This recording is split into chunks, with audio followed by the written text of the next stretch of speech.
Bismillahirrahmanirrahim. Assalamualaikum warahmatullahi wabarakatuh. Innal hamdalillah nahmaduhu wa nasta'inuhu wa nastaghfiruh wa na'udzu billahi min shururi anfusina wa min sayyiati a'malina. May yahdihillahu fala mudilla lahu wa may yudlil fala hadiyalah. Asyhadu an la ilaha illallah wahdahu la syarika lah wa asyhadu anna Muhammadan abduhu wa rasuluhu la nabiyya ba'dah. Allahumma salli wa sallim ala sayyidina wa nabiyyina Muhammadin wa ala alihi wa ashabihi wa man tabi'ahum ila yaumiddin, amma ba'd. Ikhwani fillahi rahimakumullah ta'ala. Alhamdulillah, syukur kita kepada Allah, salawat beserta salam kepada Nabi kita Nabi Muhammad sallallahu alaihi wasallam. Hadirin jamaah yang dirahmati Allah Subhanahu wa taala, bosan ini adalah sifat dasar manusia. Ya, semua manusia pasti akan merasakan namanya bosan. Ketika dia mengerjakan sesuatu yang terus-menerus tanpa melakukan perubahan, maka dia akan mendapatkan kebosanan dalam pekerjaan atau dalam perilaku tersebut. Contoh, ya, orang yang bekerja di kantor, ya, setiap hari dari pagi sampai Jumat atau sampai Sabtu, dari pagi sampai sore dia di kantor, akan merasa bosan dengan kegiatan dia di kantor. Maka dia akan sangat senang ketika mendapatkan liburan-liburan, dan dia bisa memanfaatkan liburan tersebut untuk keluarga, karena dia merasa bosan dengan aktivitas dia sehari-hari yang ada di kantor. Atau sebaliknya, ya, kalau orang nggak punya pekerjaan, pengangguran, setiap hari di rumah nganggur, tidur, ya, makan, ya, tidur lagi, dia pun akan merasa bosan juga dengan kegiatan sehari-hari yang nggak ada perubahan-perubahan. Itulah sifat asli manusia. Ya, ada as-sa'amah, ada sifat kebosanan. Ketika pekerjaan itu, ya, dilakukan berulang-ulang, ya, dan tidak ada variasi dalam pekerjaan tersebut, akan menyebabkan kepada kebosanan. Nah, hadirin jamaah sekalian, Rasulullah SAW mengajarkan kita, ya, dalam metode mengajar Rasulullah, jangan sampai para muridnya, yaitu sahabat Rasulullah, merasakan kebosanan dalam menuntut ilmu ini. Ya, karena kenapa? Kalau nanti sudah bosan, akan timbul futur. Ya, futur itu apa? Malas. Ya. Kalau sudah malas, naudzubillah, bisa jadinya jatuh kepada maksiat kepada Allah Subhanahu wa taala. Ya. Maka Rasulullah menjaga intensitas pengajaran beliau sehingga, ya, para sahabat tidak merasakan bosan, ya, dengan apa yang diajarkan oleh Rasulullah SAW. Ya. Karena itulah dalam sebuah hadis, ya, yang diriwayatkan oleh Imam Muslim, ya, dari Abdullah bin Mas'ud radhiyallahu anhu, ya, ada seseorang muridnya Ibnu Mas'ud berkata, yang bernama Syaqiq Abu Wa'il, ya, dia berkata, kunna julusan inda babi indil Abdullah bin Mas'ud, ya. Suatu waktu kami sedang duduk, ya, di depan rumahnya atau di depan pintunya Abdullah bin Mas'ud, nantaziruhu, kami tunggu dia. Ya. Famarra bina Yazid ibn Muawiyah an-Nakhai, ya. Maka tiba-tiba melewati kami, ya, muridnya Abdullah bin Mas'ud namanya Yazid ibn Muawiyah an-Nakhai. Faqulna, ya, kami kemudian mengatakan, a'limhu bimakanina, ya. Kasih tahu bahwasanya ada kami di sini, ya, kasih tahu dia kami ada di sini, gitu. Fadakhala alaihi falam yalbath an kharaja alaina Abdullah, ya. Maka Yazid bin Muawiyah tadi masuk kepada Abdullah, falam yalbath an kharaja alaina Abdullah, ya. Maka hadirin jamaah yang dirahmati Allah Subhanahu wa taala, kemudian Abdullah keluar menemui kami. Ya. Faqala inni ukhbaru bimakanikum. Aku diberitahukan bahwasanya ada kalian di sini. Ya, maksudnya ada Yazid yang ngasih tahu ada beberapa orang menunggu beliau. Fama yamna'ani an akhruja ilaikum. Dan tidaklah ada yang menghalangi aku untuk keluar kepada kalian, illa karahiyatu an umillakum, kecuali aku benci nanti akan membuat kalian bosan. Inna Rasulullah sallallahu alaihi wasallam kana yatakhawwaluna bil mau'izah, ya. Sesungguhnya Rasulullah sallallahu alaihi wasallam, ya, memberikan nasihat kepada kami dalam beberapa hari. Makhafatus samati alaina, takut kami berasa bosan terhadap nasihat beliau. Jadi hadirin yang dirahmati Allah Subhanahu wa taala, Abdullah bin Mas'ud dalam hadis ini menceritakan bagaimana trik Rasulullah sallallahu alaihi wasallam. Salah satunya tidak mengajar setiap hari. Ya, tidak, sehingga para sahabat tidak bosan.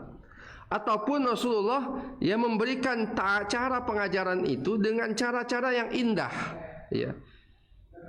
Biasanya Rasulullah mengajarkan dengan cara memberikan misal, ya, atau dengan cara membuka tanya jawab. Ini metode Rasulullah sehingga tidak membuat anak muridnya, sehingga membuat para sahabat tidak bosan mendapatkan ilmu ini. Karena takutnya ketika mereka bosan, ya, mereka kemudian futur, malas, dan kemudian menyebabkan mereka jatuh ke dalam maksiat. Ya, ini yang ditakutkan oleh Rasulullah SAW. Nah, begitu juga dengan kita pada hari ini. Ya, metode mengajar kita, hadirin jamaah sekalian, jangan terlalu banyak memberikan nasihat. Setiap hari nasihat, baik itu kepada anak, baik itu kepada murid. Ya, jangan terlalu banyak. Setiap ketemu anak nasihat lagi, setiap ketemu murid nasihat lagi. Karena orang ada bosannya. Maka bagaimana nasihat kita itu, ya, tanpa dia sadari kita itu memberikan nasihat. Ya, misalkan dengan memberikan cerita, dengan memberikan contoh. Ya. Jangan kemudian nasihat sehingga seolah-olah ketika orang bertemu dengan kita membuat kita segan.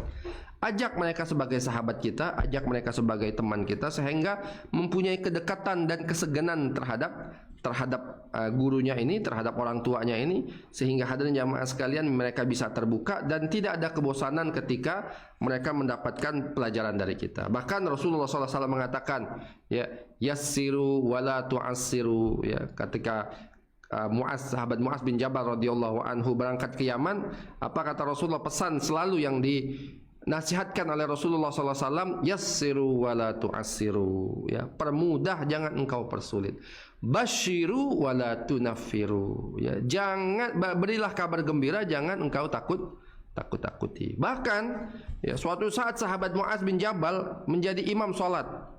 Imamnya panjang, hadirin jamaah sekalian, dalam sholat wajib, ya. Maka kemudian Mu'az bin Jabal dipanggil oleh Rasulullah SAW. Wahai Mu'az, sesungguhnya di belakang kamu ini ada orang tua, ada orang memiliki anak kecil. Jangan terlalu panjang ketika sholat wajib, karena takut akan mengganggu kekhusyuan mereka dan membuat mereka itu tidak kuat. Iyyakum wasyada'iduddin, ya, hendaklah kalian itu menghindari, apa kata Rasulullah, berlebih-lebihan di dalam agama.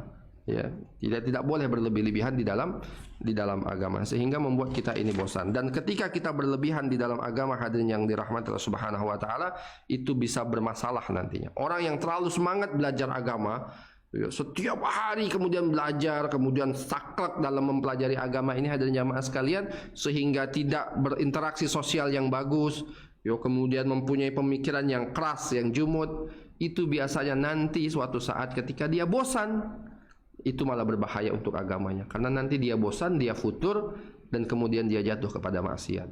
Ya, maka Rasulullah mengajarkan kepada kita itu tadarruj, perlahan-lahan, sedikit-sedikit. Ya. Bahkan kata Imam Bukhari rahimahullahu taala mengutip perkataan Ibnu Abbas radhiyallahu anhu, ya, di dalam perkataan kunu rabbaniyin, jadilah kalian orang-orang yang rabbani. Apa itu orang-orang yang rabbani?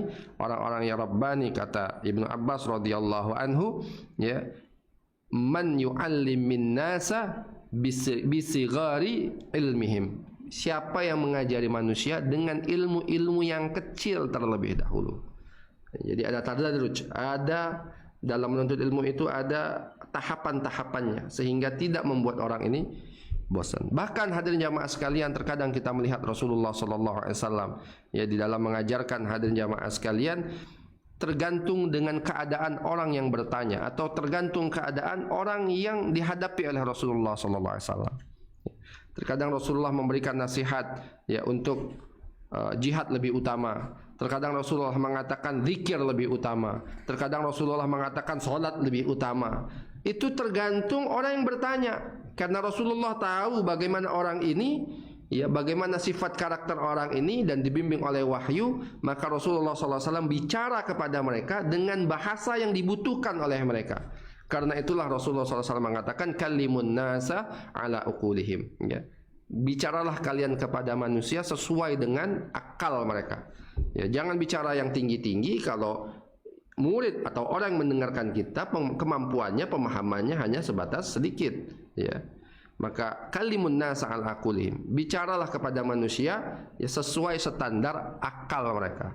Nah, ini metode Rasulullah SAW. Begitu kita tarik dalam kehidupan kita, jangan sampai anak murid kita ini merasa bosan ketika mendapatkan pengajaran dari kita. Maka buat mereka menarik di kelas, ya. Buat mereka menjadikan kita itu panutan, ya. Terkadang mereka tertawa, terkadang mereka sedih, terkadang mereka termotivasi. Ya, mungkin 1 kali, 2 kali, ya kita ajak keluar, kita lihat renungan alam raya ini.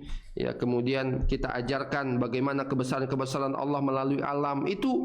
Mungkin akan lebih masuk ke dalam hati mereka dan mereka tidak akan merasa bosan ketimbang setiap hari di dalam kelas kita nasihatin terus berjam-jam kita nasihatin. Itu akan membuat mereka bosan dan kemudian menjauh daripada figur seorang guru ini. Ini saja dari saya, mudah-mudahan bermanfaat. Assalamualaikum warahmatullahi wabarakatuh.